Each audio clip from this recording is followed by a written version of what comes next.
The Old Kingdom and the Fourth Dynasty, circa 2543 up to 2436 BCE, some sources say 2494 BCE.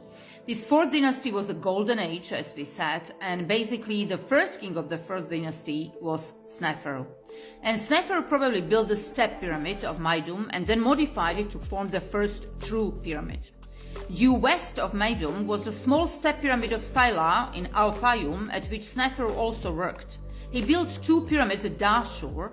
The southern of the two is known as the blunted pyramid because its upper part has a shallower angle of inclination than its lower part, and this difference may be due to structural problems or may have been planned from the start. We don't know this, in which case the resulting profile may reproduce a solar symbol of creation. The northern Dashur pyramid, the later of the two, has the same angle of inclination as the upper part of the blunted pyramid and a base area exceeded only by that of the Great Pyramid at Giza. All three of Snefer's pyramids had mortuary complexes attached to them. Snefer's building achievements were thus at least as great as those of any later king and introduced a century of unparalleled construction. Snefer's was the first king's name that was regularly written inside the cartouche, an elongated oval that is one of the most characteristic Egyptian symbols. The cartouche itself is older and was shown as a gift bestowed by gods on the king, signifying long duration on the throne.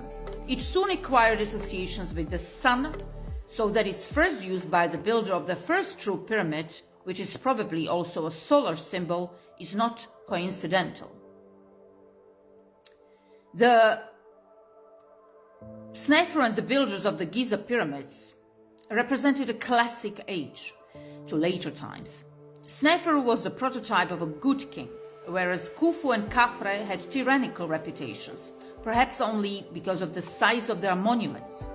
Little direct evidence for political or other attitudes survives from the dynasty, in part because writing was only just beginning to be used for recording continuous texts. Many great works of art were, however, produced for kings and members of the elite, and these set a pattern for later work. Kings of the Fourth Dynasty identified themselves, at least from the time of Rejedef, as son of Re, the sun god. Worship of the sun god reached a peak in the Fifth Dynasty.